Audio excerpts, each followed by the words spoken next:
Harry Anslinger's desk held a 200-page file on Billie Holiday. This wasn't just about drug charges. It contained notes titled "The Dangerous Influence of Negro Music," concert sabotage plans, and directives to silence this woman.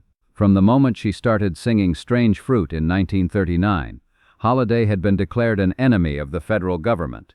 20 years later, in 1959, that enmity persisted even as she lay dying in a hospital bed. Being handcuffed while receiving morphine treatment wasn't just police procedure, it was the final blow of revenge. Anslinger and the Federal Bureau of Narcotics wanted to silence America's most powerful black female voice forever, and they succeeded. But what happened on July 17, 1959, at New York's Metropolitan Hospital, wasn't just the death of one woman, it was the night America's conscience died. Don't forget to subscribe to our channel if this content matters to you, because the truth behind this story exposes the dark side of America that they tried to bury. Harry Jacob Anslinger wasn't just fighting a war on drugs. He was fighting a war on black culture. As head of the Federal Bureau of Narcotics from 1930 to 1962, he had convinced himself that jazz music and drug use were part of a coordinated attack on white American values. His files on jazz musicians read like military intelligence reports, filled with surveillance notes, character assassinations, and strategic plans for neutralizing what he saw as cultural threats. Holiday's file was particularly extensive, running over 200 pages by the time of her death. The early entries focused on her performances of Strange Fruit, with agents noting the audience's reactions and trying to measure the song's potential for inspiring civil rights activism. Anslinger wrote personally in the margins, "This song is having a significant impact on the Negro population in the South. The woman singing it must be stopped." These weren't the notes of a law enforcement officer concerned about drug crimes. These were the strategic documents of a cultural war. The plan to destroy Holiday was methodical and ruthless. First, her concerts would be disrupted through bomb threats and police raids. Club owners who booked her would face increased scrutiny from fire inspectors, health departments, and tax authorities. Record companies would be pressured to drop her contracts. Most insidiously, federal agents would target her known weakness for heroin, not to help her get clean, but to create legal pretexts for arrest and imprisonment. The first major victory in Anslinger's campaign came in 1947, when Holiday was arrested in Philadelphia on drug charges. The evidence was questionable. She claimed the heroin found in her room had been planted, but she was convicted and sentenced to a year and a day in federal prison. More devastating than the prison time was the loss of her cabaret license upon release. Without this license, she couldn't perform in any New York nightclub, effectively destroying her primary source of income and cutting her off from the heart of America's jazz scene. The year 1939 marked the beginning of both Billie Holiday's greatest triumph and her ultimate destruction. A Bronx schoolteacher named Abel Meeropol had written a poem called Strange Fruit after seeing a photograph of a lynching. The poem used the metaphor of fruit hanging from trees to describe the bodies of lynched black Americans in the South. When the poem was set to music and brought to Holiday, she immediately understood that this wasn't just a song, it was a declaration of war against American racism. The first time she performed Strange Fruit at Café Society in Greenwich Village, the audience fell into complete silence. This integrated nightclub was one of the few places in America where black and white patrons sat together. But even this progressive crowd was unprepared for the raw power of Holiday's performance.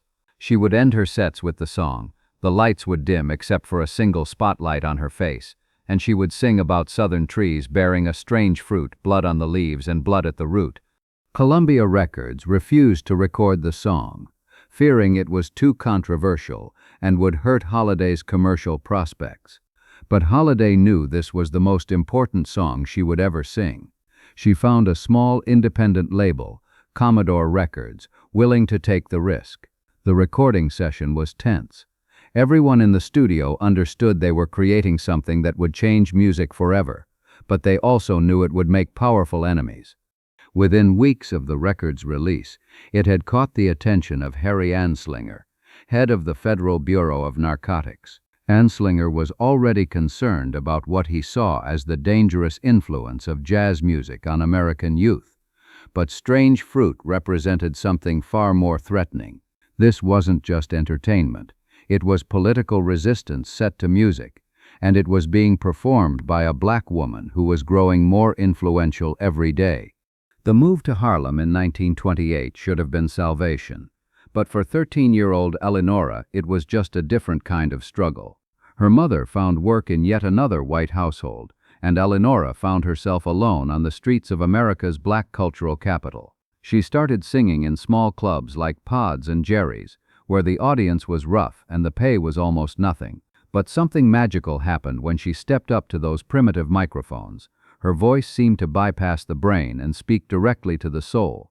Club owner Jerry Preston later recalled that first night he heard her sing. This skinny kid got up there and started singing Travelin' All Alone, and by the time she finished, grown men were crying into their drinks. I'd never seen anything like it. She wasn't just performing, she was bleeding music. Within weeks, word was spreading through Harlem's jazz underground about the teenager who could make you feel like she was singing directly to your heartbreak. It was during one of these early performances that she caught the attention of John Hammond, Columbia Records' most influential talent scout. Hammond had discovered Count Basie and Benny Goodman, but he later said that hearing 18-year-old Holiday was the most important moment of his career. He immediately arranged for her first recording session, backing her with Benny Goodman's band.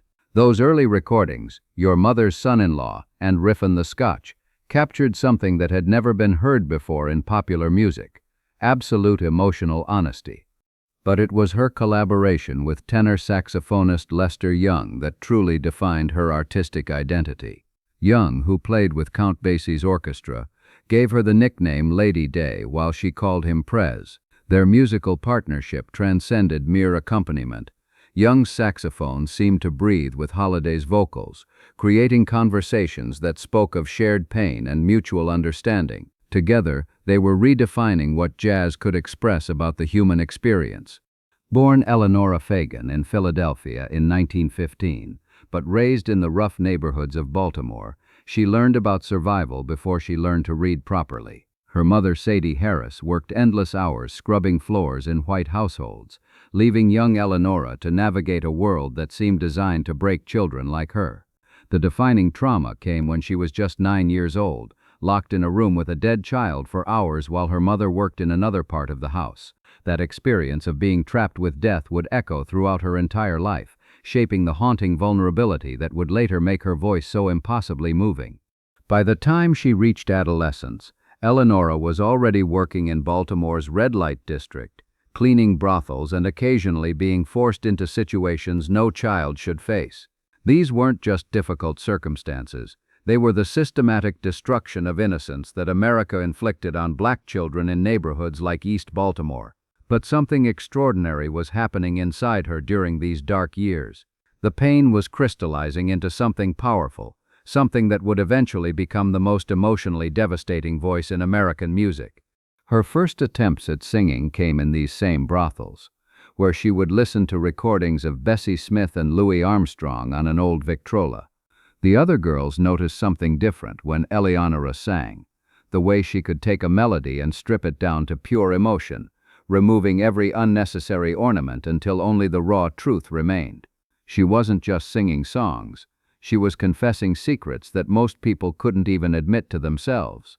Prison had broken something essential in Holiday's spirit, but Anslinger's team wasn't finished. The next phase involved systematic isolation, ensuring that she had nowhere to turn for help.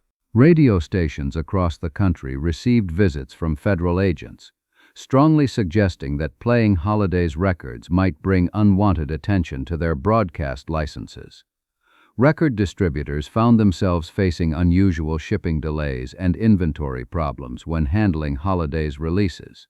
Even her personal relationships became weapons in the federal campaign against her. Louis McKay, who became her manager and eventually her husband, was secretly feeding information to federal agents about Holiday's activities, health, and drug use. FBI files released decades later revealed that McKay was receiving regular payments from the Bureau in exchange for his reports. The man she trusted most was betraying her most intimate secrets to her greatest enemies. Holiday's addiction deepened during these years, but not just because of personal weakness.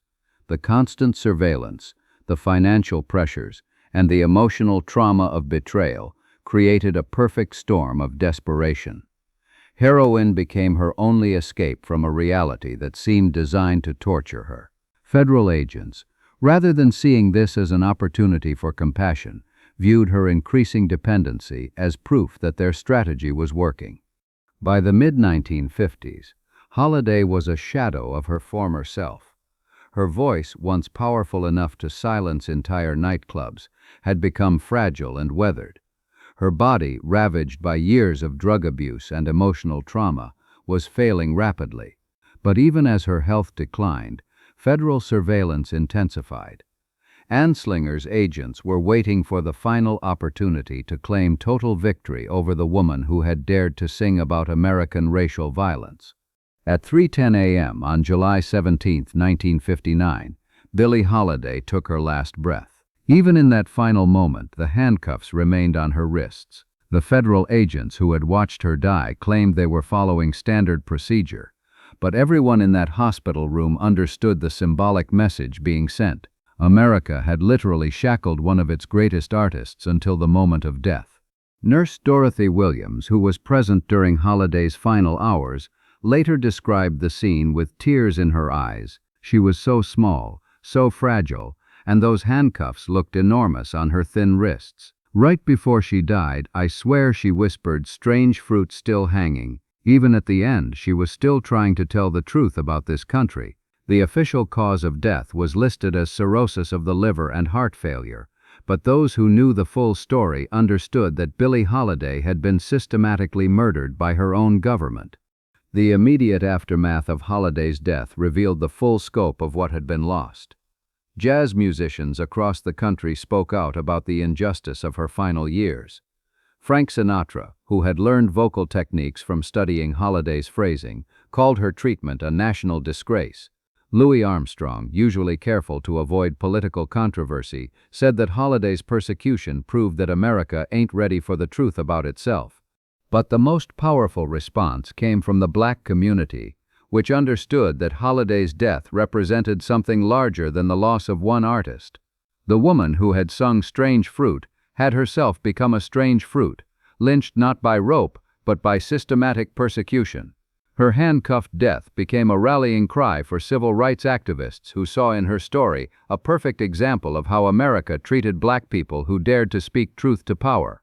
In May 1959, Holiday's body finally began shutting down. Years of alcohol abuse, heroin addiction, and untreated trauma had resulted in severe cirrhosis of the liver and heart failure. She was admitted to Metropolitan Hospital in New York, where doctors quickly realized she was dying. Her weight had dropped to just 40 pounds, her skin had turned yellow from liver failure, and she could barely speak above a whisper. But even as Holiday lay dying, federal agents saw an opportunity rather than a tragedy. Someone had called in a tip that she had drugs in her hospital room, a tip that was almost certainly fabricated or planted. On May 31, 1959, federal agents arrived at the hospital with a warrant. They searched her room, allegedly finding a small packet of heroin. Holiday, barely conscious and clearly dying, was placed under arrest while still in her hospital bed. The scene was surreal and horrifying. A woman who had given America some of its most beautiful music was handcuffed to her hospital bed while receiving treatment for organ failure. The morphine she was receiving for pain management became evidence in a drug possession case. Nurses who tried to advocate for her basic dignity were told that she was a dangerous criminal who required constant supervision. Hospital staff later described the cruelty of those final weeks. Holiday was denied visitors except under police supervision. Her pain medication was restricted despite her obvious suffering. She lay there without her signature gardenias, without her elegant gowns, just a dying woman in a hospital gown with metal restraints around her wrists. Even in her final moments, America refused to let Billie Holiday die with dignity. In the decades following Holiday's death, Freedom of Information Act requests gradually revealed the full extent of the federal conspiracy against her. The FBI files painted a picture of obsessive surveillance and deliberate persecution that went far beyond normal law enforcement. Agents had infiltrated her inner circle, pressured her employers, and even attempted to sabotage her performances by having informants heckle her from the audience. Most shocking were Harry Anslinger's personal notes, which revealed the racial animus behind the entire campaign. He had written about Holiday, the most dangerous Negro in America. Her songs have the potential to incite violence and undermine respect for law and order. These weren't the objective assessments of a law enforcement professional. They were the paranoid fantasies of a racist who saw artistic expression as a threat to white supremacy. The medical records from Holiday's final hospitalization also revealed disturbing details. Her treatment had been deliberately restricted, with pain medication kept to minimum levels despite her obvious suffering. Doctors later admitted they had been pressured by federal agents to provide only the most basic care. Holiday had been denied the compassionate treatment that any dying patient deserved, all because she had sung a song about lynching 20 years earlier. Perhaps most heartbreaking were the transcripts of Holiday's final conversations, recorded by federal agents even as she lay dying. She spoke about her regrets, her lost opportunities, and her hope that her music would outlive the hatred that had destroyed her life. In one of her last coherent statements, she said, "They think they killed the song, but songs don't die. The truth don't die. Strange fruit gonna keep hanging until justice comes." Harry Anslinger thought he had won when Billie Holiday died in handcuffs on July 17. The dangerous woman who had sung about lynching was finally silent, her voice literally choked off by systematic persecution. He had no way of knowing that he had actually created something far more powerful than the living artist he had destroyed. Dead, Holiday became immortal. Silenced, her voice grew louder than ever. Today, Strange Fruit is recognized as one of the most important songs in American history. Time magazine called it the Song of the Century. It has been covered by artists across every genre and generation, each version carrying forward Holiday's original message about racial violence and American hypocrisy. The song that Anslinger tried so desperately to suppress has become one of the most enduring pieces of American protest art. Holiday's story has also become a touchstone for understanding how systemic racism operates in America. Her persecution wasn't the work of individual racists, but of institutional power structures designed to maintain white supremacy. The federal agents who handcuffed her to her deathbed weren't rogue actors. They were following orders from the highest levels of government. Understanding Holiday's fate helps us recognize similar patterns in contemporary cases of state violence against Black Americans. The handcuffs that held Holiday's wrists as she died have been broken by the power of her legacy. Her voice, silenced by death, speaks more clearly than ever through the artists she inspired and the movements that claim her as an ancestor. The woman who sang about strange fruit hanging from southern trees has herself become a different kind of fruit, the seed of resistance that grows stronger with each passing generation. On that July night in 1959, America's government thought it was ending a threat to white supremacy. Instead, it was creating a martyr whose story would inspire decades of resistance. Billie Holiday died in handcuffs, but her song and the truth it tells about America remains forever free. The image of Billie Holiday dying in handcuffs became one of the most powerful symbols of American injustice.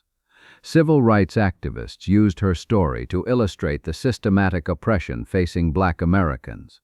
The fact that a woman could be literally chained to her deathbed for singing about racial violence proved that America had not moved as far from its lynch mob past as many white citizens wanted to believe. Strange Fruit itself took on new meaning after Holiday's death. The song that had once seemed like a historical commentary about Southern lynching now felt like a prophecy about Holiday's own fate. She had indeed become strange fruit, killed not by rope but by relentless persecution. The song's power only grew stronger, becoming an anthem for the civil rights movement and later for every generation fighting against racial injustice. Modern artists continue to cite Holiday's influence, not just musically but politically. Nina Simone, Lauryn Hill, Beyoncé, and countless others have drawn inspiration from Holiday's willingness to use her art as a weapon against oppression. The Black Lives Matter movement has embraced Strange Fruit as a contemporary protest song, proving that Holiday's message remains urgently relevant more than 60 years after her death. The handcuffs that bound Holiday's wrists in her final moments have become a metaphor for how America treats its most truth-telling artists. Every time a musician faces backlash for political expression, Holiday's story resurfaces as a reminder of how far the powerful will go to silence voices that threaten their control. Her legacy is a warning and an inspiration. Speak truth regardless of the consequences, because the truth will outlive those who try to suppress it.